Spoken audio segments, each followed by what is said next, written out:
I am Dr. Sridhar Kalyanasudaram, consultant neonatologist and pediatrician. Welcome to my channel. In this video, we will be discussing about meningococcal vaccine, whether we should consider the vaccine and when we should be giving it. So this is a very important topic. I hope you can share this with your friends and colleagues.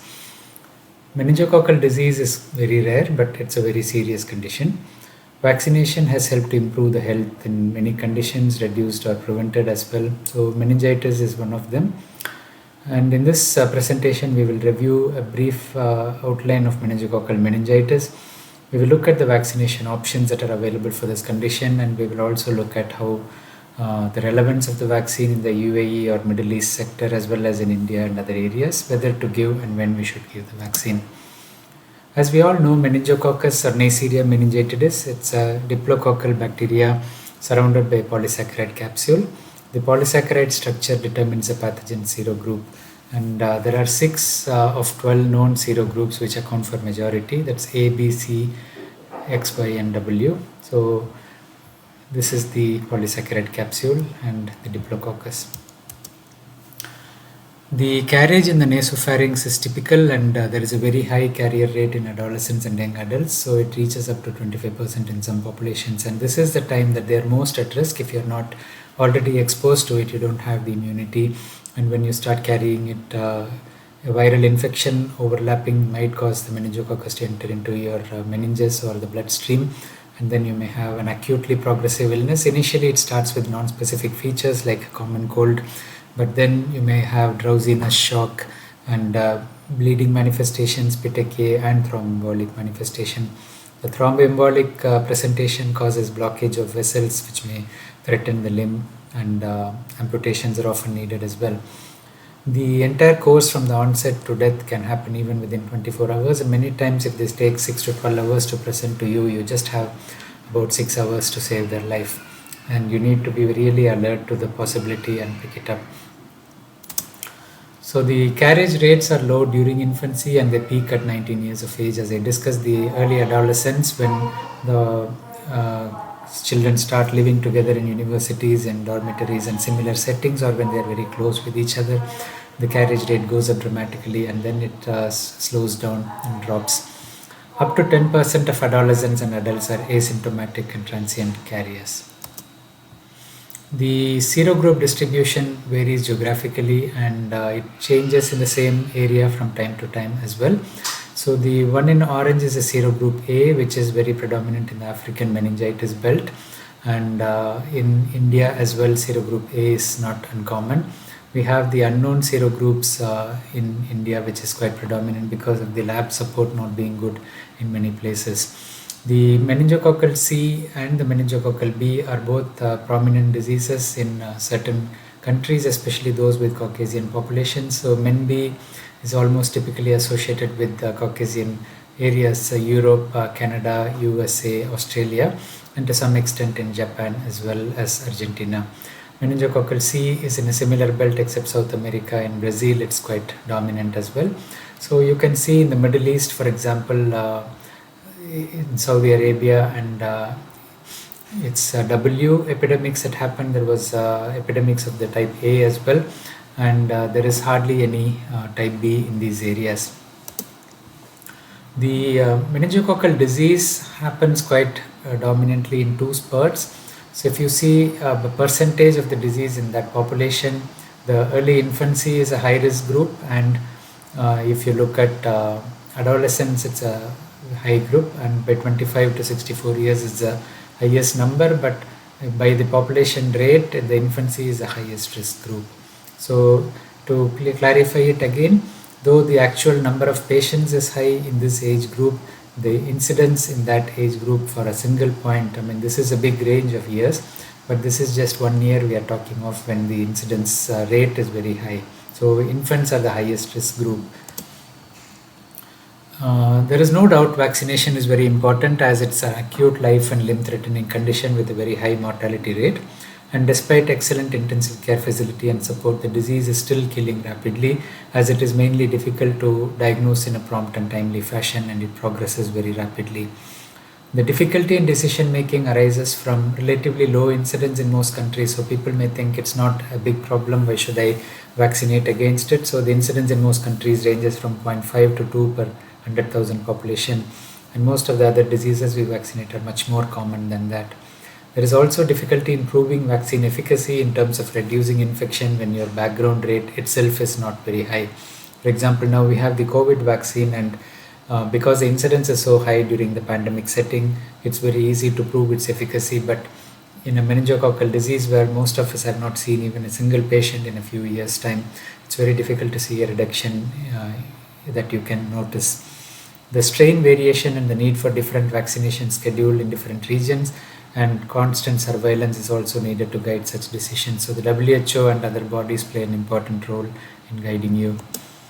So polysaccharide vaccines against meningococcus have been available for a long time, but they're not effective in young infants because their immune system doesn't develop memory to the polysaccharide vaccines. So conjugate vaccines have been developed to overcome this problem. We have had diseases like the Haemophilus and pneumococcal vaccines which have helped solve the problem by conjugation, and the same has been applied to meningococcal effectively as well. So the conjugating with a protein helps you to develop immunity with a memory response. So the T cells are stimulated.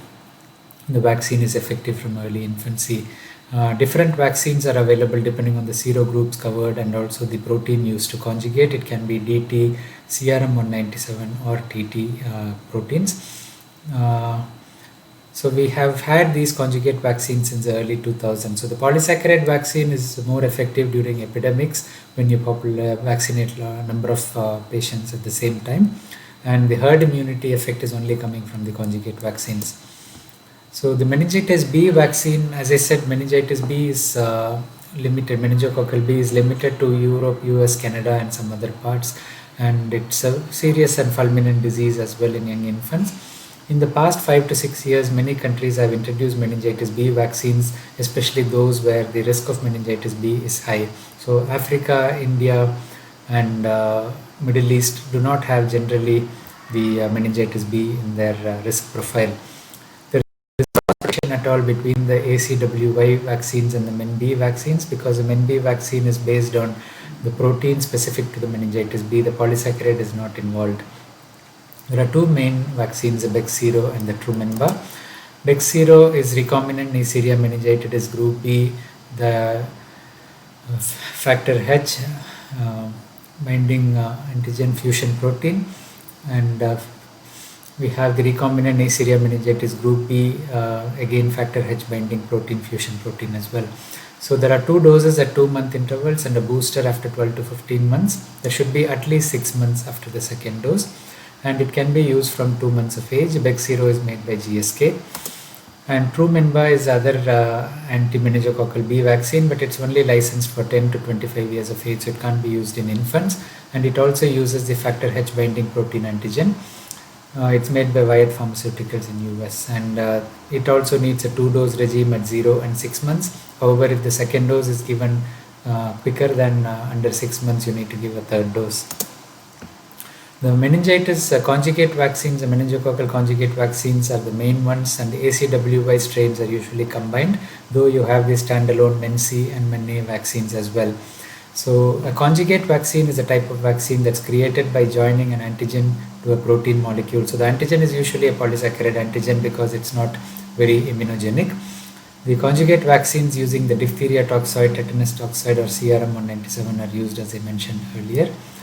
And we have here the purified polysaccharide and the conjugation to a purified protein together causing the conjugate vaccine. And the differences basically is illustrated here. Your conjugate vaccines are effective in infants because they stimulate the T cells even in infants. Immune memory is elicited as a result of that, and so the prolonged protection and herd immunity is there. Carriage reduction also happens. All this is linked to the immunity being effective. And hyporesponsiveness with repeated dosing does not happen. The polysaccharide vaccine doesn't have any of these advantages, and if you repeatedly dose, it becomes hyporesponsive. So it's primarily used during epidemic situations. It's going to be more cost effective, and conjugate vaccines are used more to promote herd immunity and in the population vaccine programs. So we have different ACWY conjugate vaccines. So for example, Minactra by Sanofi Pasteur, and it's a conjugate with diphtheria toxoid. The proven efficacy in response, it was one of the first conjugate vaccines to be licensed in 2005, and improved antibody response after booster dose is illustrated, and this effect persists into adolescence. The regime used is either 2 doses if you are using it under 2 years of age, starting from 9 months onwards, or if you are using a single dose after 2 years of age. And the booster dose we will discuss is common for all of them. The minimum interval for the first 2 doses should be 3-month intervals. If the high risk is not significant, you can wait till 2 years and give a single dose. Nimenrix by Pfizer is also an ACWY conjugate. Here the conjugate protein is tetanus toxoid. The efficacy has been proven at 5 and 10 year follow-up. This is a relatively new vaccine licensed in 2012 and introduced in other countries relatively recently. In the Middle East, it's available for the past 3 years. You have 2 doses if before 1 year of age at 9 and 12 months. After 1 year of age, this has been licensed as a single dose. So this has a slight advantage over Minactra, that if a patient comes to you at 1 year, a single dose may be enough. The efficacy against type A has been questioned in the long term, and this could be related to the population that was studied where the prevalence of type A was not common. And booster, as per other conjugate vaccines, which we will discuss. The Menveo is a third meningitis conjugate vaccine, and in the Middle East it is available as Aramen. It's a conjugate with diphtheria CRM197 antigen. In children initiating vaccination at 2 months of age, Menveo is licensed, and you can use a 4-dose series at 2, 4, 6 months and then again at 12 months. So if it's a really high risk age, you can start at 2 months. However, you need 4 doses. Very unlikely that you would incorporate it into your routine schedule. Only in certain individualized cases you may consider this. And in children initiating vaccination at 7 to 23 months, it's to be administered as a 2-dose series similar to Minactra, and after 2 years it's a single dose. Here the 2-dose series again has 3 months in between. Booster vaccination, a single booster dose of any of these may be administered to individuals from 15 through 55 years. After 55 years, it's a polysaccharide vaccine that's recommended.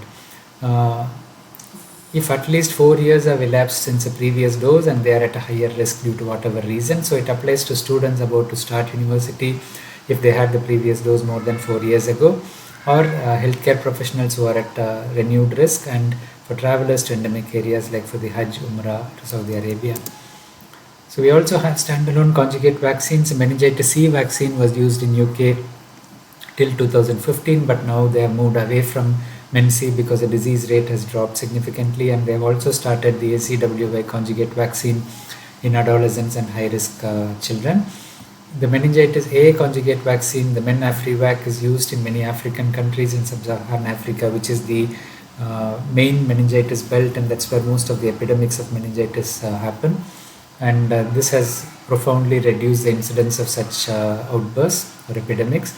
It's also used in some parts of Asia, including India. You can either target during epidemics or start giving population-wide. The advantage over the ACWY vaccine is going to be the cheaper cost, and this is actually produced in a factory in India. So the reported cases of meningococcal disease, you can see that there are spikes which indicate the seasonal epidemics, and then after the vaccination was introduced, a significant drop, and it has stayed low.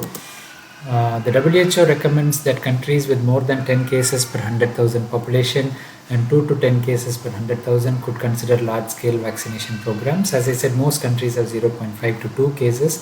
So vaccination is for defined high-risk groups as children and young adults, laboratory workers at risk of exposure to meningococci, travelers to high-risk endemic areas, and individuals suffering from immunodeficiency. So the WHO recommendation, again, I told you for the different vaccines including meningococcal. So we have the Men-A conjugate according to the high-risk group, and 2 doses if less than 9 months with 8-week interval. It's given between 9 to 18 months, and this is in the African countries mostly. The Men-C conjugate, UK has moved away from it. Some European countries still use it. Quadrivalent vaccine, 9 to 23 months in the high-risk group and more than 2 years single dose, again in the high-risk group. So what are the high-risk groups? Adolescents joining college and military recruits because of their close contact and a high carrier rate. Functional or anatomic asplenia. We have complement component deficiency or treatment with complement inhibitor like eculizumab. Risk of occupational exposure like a microbiologist, and then at times of outbreak or travel to endemic areas like during the Hajj. Children with terminal complement component deficiencies, children with functional anatomic asplenia or hyposplenia, including sickle cell disease, HIV infection, laboratory personnel, adjunct to chemoprophylaxis, and in close contact with meningococcal disease. In addition to giving chemoprophylaxis, you may consider giving the vaccine. So for each country, the choice depends on the locally prevalent serogroup, whether it is ACWY, and the recommended usage. This is the American Academy CDC recommendation. So they don't recommend between 2 and 10 months because of the low prevalence of meningitis B, which is not covered by the ACWY, and the low risk in the younger infants of the ACWY strain. So the younger infants usually get either meningitis C or meningitis B, while the A and W are usually more prevalent in the older age group. So they recommend a dose between 11 to 12 years and a booster at starting university if needed. And Europe, it's a very variable schedule. Some countries still use MEN-C, and MEN-B is introduced in many of the European countries. And ACWY vaccine has been introduced in Netherlands and now in UK as well. So it's depending on the country. In the UAE and Middle East, it's a multicultural background, and people from North Africa, Asia, US, Europe, they travel back and forth in large numbers. Significant use of childcare options with both parents working in many families, so close contact with other children. Crowding happens with construction worker accommodations as well. And the proximity to Saudi Arabia with regular traveling back and forth increases the risk from an endemic area. Many facilities offer the ACWY vaccines to infants starting from 9 months, aiming to protect them at the age when they are at highest risk. They are not part of the government schedule. However, the government schedule has brought out a dose at 15 to 16 years of age since last year. The IAP recommendations in India, it's not recommended routinely, and outbreaks related to meningitis A serogroup have been noted, and you may use the meningitis A vaccine during the outbreaks. Polysaccharide vaccine role is limited during outbreaks to those over 2 years. The conjugate vaccine can be used in the high-risk groups or with parent choice. Again, it's available in the private sector, and if the parents are traveling to the Middle East, for example, you may consider taking it. So how should we approach it? So the vaccination starting from 2 months of age requires 4 doses. So it's difficult to justify unless you are really at high risk, and you may use it in individualized cases. You can discuss the options with the family during the initial vaccination visits, and you can offer them the choice of either 2 doses starting from 9 months or a single dose at 1 to 2 years depending on the type of vaccine you use. And the mandatory dose will provide the booster before they start university. So I hope this is useful information. I request you to subscribe and turn notifications on if you have not already done, and do share with friends and colleagues. Thank you.